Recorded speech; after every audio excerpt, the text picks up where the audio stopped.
Aku tengok dekat ruang komen ramai yang mengatakan dia ni Depola 2.0.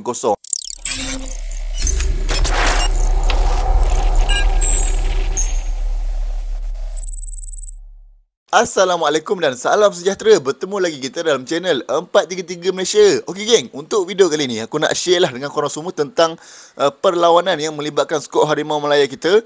Perlawanan Malaysia menentang pasukan Kemboja dalam aksi perlawanan persahabatan antarabangsa Taiwan. Macam kita tahu, sebelum perlawanan macam-macam kontroversi, macam-macam masalah boleh kita panggil lah. Masalah yang dihadapi oleh Kim Panggon ataupun skuad Malaysia kita sebelum ke perlawanan menentang pasukan Kemboja ni. Ya, walaupun perlawanan ini perlawanan persahabatan, kita kena tengok bagaimana Kim Panggon nak membina pasukan baru ni untuk menentang pasukan Kemboja. Sebelum ni rata-rata pemain daripada JDT yang dipanggil tak dapat melapor diri, tak dapat menghadirkan diri. Katanya ada masalah peribadi, katanya kelab tak lepas. Itu yang aku dimaklumkan lah. Kalau aku salah, tolong betulkan balik. Dan Kim Panggon pun akur, dia terpaksa mencari alternatif, terpaksa mencari player lain untuk buat backup. Yang player-player JDT tak datang tu, dia terpaksa carilah. Dia kaut lah mana datang pemain pun. Pemain-pemain yang dipanggil, pemain-pemain terpilih ke kem latihan pusat tu diuji dalam perlawanan menentang pasukan Kemboja ni. Kira ramai jugalah muka-muka baru yang ada dalam skuad Harimau Malaya kita ni. Antaranya macam Sergio Aguero pemain naturalisasi, Litak pun naturalisasi, Fazli Mazlan dah lama tak call up dengan skuad Malaysia. Kalamullah pun baru buat debut dalam perlawanan ini. Siapa lagi? Syarul Nazim baru perlawanan kedua dia bersama dengan skuad Harimau Malaya.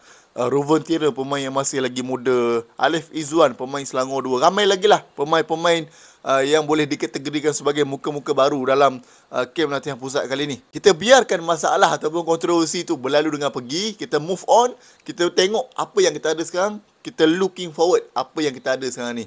So kita tengok untuk statistik perlawanan kedua-dua pasukan. Okey, untuk pasukan Malaysia, 3 perlawanan terakhir pasukan Malaysia, 1 berakhir dengan kemenangan, 2 lagi berakhir dengan seri. Bila masa Malaysia seri pula ni bang? Okey, untuk perlawanan seri tu aku tak ambil lah yang penalti lawan Tajikistan dengan Thailand. Sebelum menang dengan pasukan Thailand penalti tu kita seri. Sebelum kalah dengan pasukan Tajikistan dalam Kings Cup tu pun kita seri. Akhirnya kita kalah dengan penalti. So aku ambil dua-dua seri lah. Sebelum tu lagi Malaysia berjaya menang dalam saingan kelayakan Piala Asia pusingan ketiga menentang pasukan Bangladesh.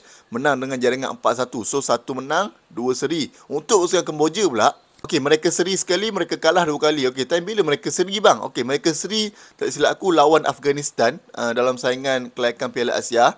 Mereka kalah lawan dengan Hong Kong 3-0 dan satu lagi perlawanan persahabatan. Baru juga dia orang buat kalah dengan Bangladesh ke Pakistan. Kurang macam tu lah, 1-0 mereka kalah. Dan last Malaysia jumpa dengan pasukan Kemboja ni time dekat Piala AFF 2021. Time tu kita menang dengan jaringan 3-1. Okey, kita masuk ke dalam perlawanan. Kalau kita tengok untuk pasukan Kemboja ni, rata-rata pemain yang mereka bariskan dalam perlawanan ini, pemain-pemain mereka berusia 24 tahun ke bawah. Melainkan mereka punya defend tak lain tak bukanlah Thierry Chantabin.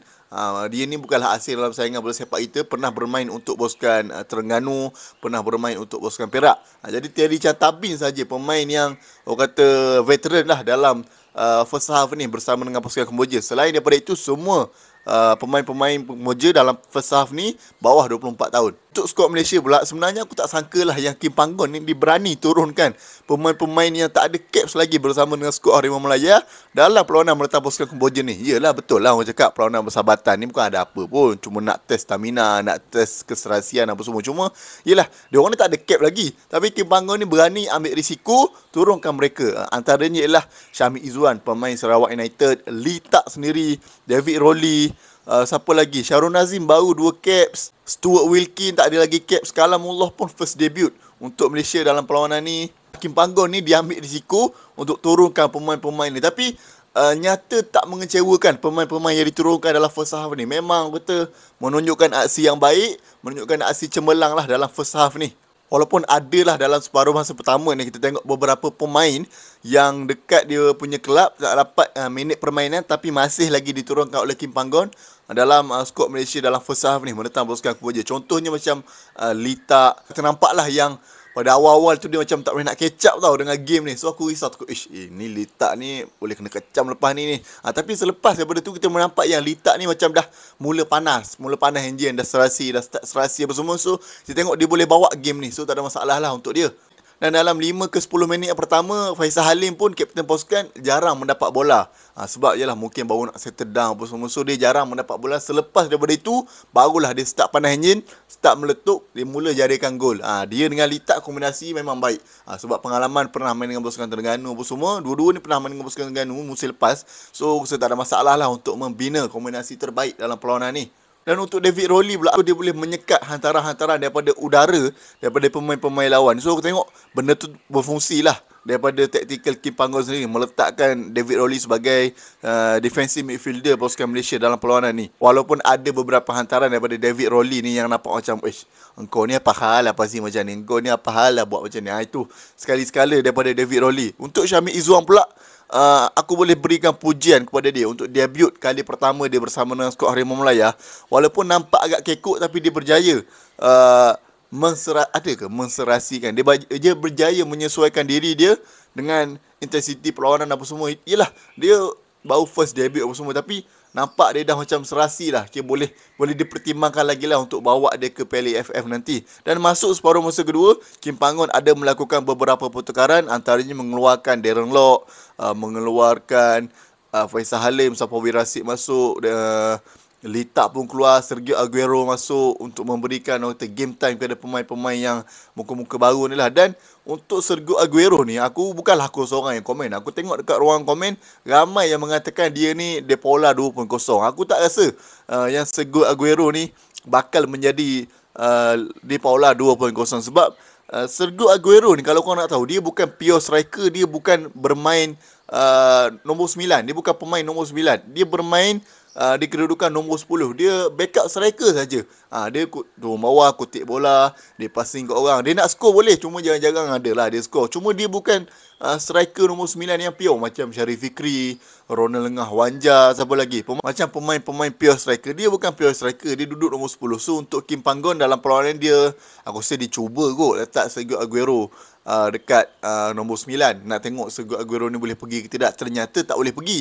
Kalau diteruskan lagi macam tu, performance Sergio Aguero ni boleh drop, dan aku rasa Sergio Aguero tak akan dibawa ke saingan Piala AFF nanti. So kalau nak tengok performance Sergio Aguero yang betul, kena letak dia di tempat yang betul. Kalau Darren Lock betul, dia pure striker. Aguero bukan pure striker, dia duduk nombor 10, just a backup striker. Dan dengan padang yang lecak, kita tak boleh nak buat apalah. Ada hantaran-hantaran kita, passing-passing kita pun ada yang sangkut. Tak boleh nak buat apa, sebab sekarang ni kan musim hujan. So apa yang kita nak expect kan? Kita nak cari padang mana lagi kat Malaysia ni? Semua tempat hujan, Terengganu, Kelantan, KL sendiri pun, Stadium Bukit Jalil pun tak terlepas daripada terkena tempias hujan ni. So based on padang licin apa semua, player pun jaga kaki, tak nak bagi injured sebab nak pergi Piala AFF apa semua. Aku rasa daripada performance semua, okey, bagi aku okey, cemerlang. Sebab dengan muka baru ni, apa yang kita nak expect kan? Kita nak expect lebih-lebih pun tak boleh, sebab mereka ni muka-muka baru. Yang first time ada, yang second time pun ada, yang tak berapa banyak caps dengan skuad kebangsaan pun ada, yang dah lama tak dipanggil pun ada. Jadi apa yang kita nak expect daripada dia orang? Mereka dah lama tak berkumpul sekali. Dia orang bukan muka yang regular bersama dengan skuad Harimau Melaya. Jadi berikan kepada dia orang masa untuk mereka tunjukkan prestasi terbaik yang mereka ada, untuk mereka bawa nama Malaysia dalam saingan Piala AFF nanti. Dan dalam kita duk puji apa semua ni, banyak jugalah perkara yang perlu diperbaiki oleh skuad Kim Panggon ni, yang perlu diperbaiki oleh Kim Panggon sendiri. Contohnya daripada segi positioning player, hantaran, pemain tengah, striker, perlu dititik beratkan dan perlu cari yang lebih sesuai untuk kita bawa ke saingan Piala AFF nanti. Kalau kita main macam game semalam, aku risau takut kita berada di bawah prestasi sebenar dalam saingan Piala AFF nanti. Sebab kita grouping, tak silap aku, kita dengan Vietnam, kita dengan Singapura, antara pasukan-pasukan besar. Jadi aku risau kita duduk nombor 3 dalam grouping saingan Piala AFF nanti, sedangkan kita nak target layak sampai ke semi apa semua. So banyak perkara yang perlu diperbaiki oleh Kim Panggon kalau dia nak pergi lebih jauh dalam saingan Piala AFF nanti. Jadi itu saja berlaku untuk video kali ini. Macam biasa, jangan lupa follow, jangan lupa like, jangan lupa share. Jangan lupa juga untuk subscribe channel YouTube 433 Malaysia. Sebab channel YouTube ni channel YouTube baru, jadi perlukan sokongan daripada anda semua. Kita jumpa untuk next video. Assalamualaikum.